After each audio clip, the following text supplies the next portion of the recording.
awake out there? I said, are you still awake out there, Richmond? Good. We still got a ways left to go. Is that all right with you? Good. You know, something, while I was thinking about this show today, something occurred to me.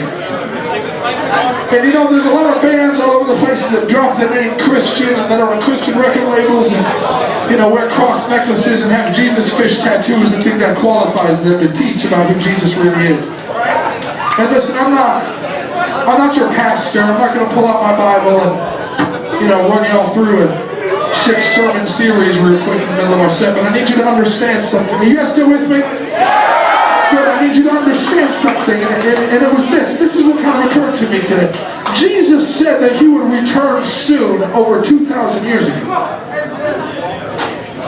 So, I guess about 2,000 years ago, Jesus said, I will return soon. And the people that followed him, his disciples, thought that meant within their lifetime. They were convinced that it was only going to be a couple of years, maybe even a couple of months before Jesus came back and judged the inhabitants of the earth once and for all. And he sent the wicked to hell and he brought the righteous to heaven.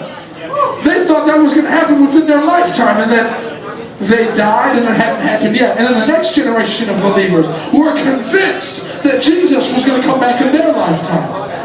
And then they died and it still hadn't happened. And listen, I think that there are two conclusions that we can draw from that. But the first is that Jesus is never going to come back.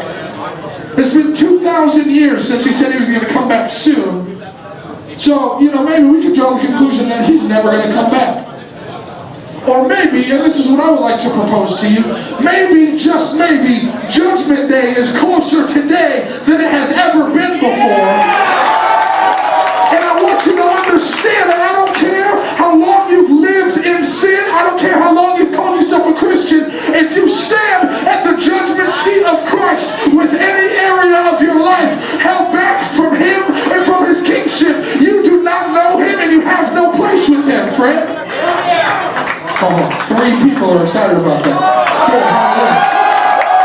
Good, well, let me tell you the good news. Hell does not have to be in your future.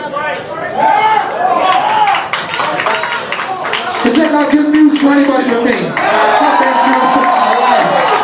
Jesus Christ, the Son of the living God, came into my life and he set me free from hell, man. And let me just paint this picture for you. When you're in hell, there's no second chance. There's no do-overs. No matter how much you pray or how loud you scream, God has turned his face of love away from you, and all you get is his wrath. All you get is his condemnation. All you get is his judgment forever and ever and ever and ever. And all you're going to have to live on is the fact that one day in Richmond, Virginia, at a metal show, some dude told you this was coming and you didn't do anything about it.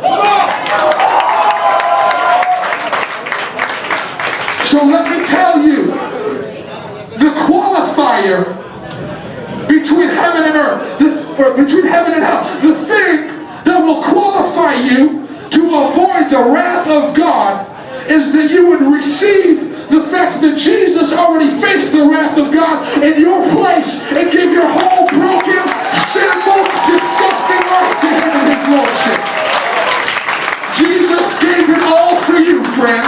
And so the only price that is sufficient is everything. You're going to have to lose your relationship. You're going to have to be willing to lose your career. You're going to have to be willing to lose your friends. You're going to have to be willing to lose your money, your social status, your comfort. You're going to have to be willing to lose it all. You don't even have the right to think whatever you want to think, because Jesus has to be Lord of every aspect of your life, or he's not Lord at all. But can I tell you this, man? And listen, you may not believe me without seeing it for yourself, but that's the good news. When you see him in his glory and his beauty, when you see him in his majesty and his supreme authority over all creation, seated on a throne high and lifted up, everything is a small price to pay to have one more minute in his presence, man. That's what it's about. It's about being close to the King of all kings, the Lord of all lords, Jesus. And man, I don't care if you're just afraid of hell, and I don't care if you fall in love with the beauty of God, because either one of those should lead you to the cross. And at the cross, there's forgiveness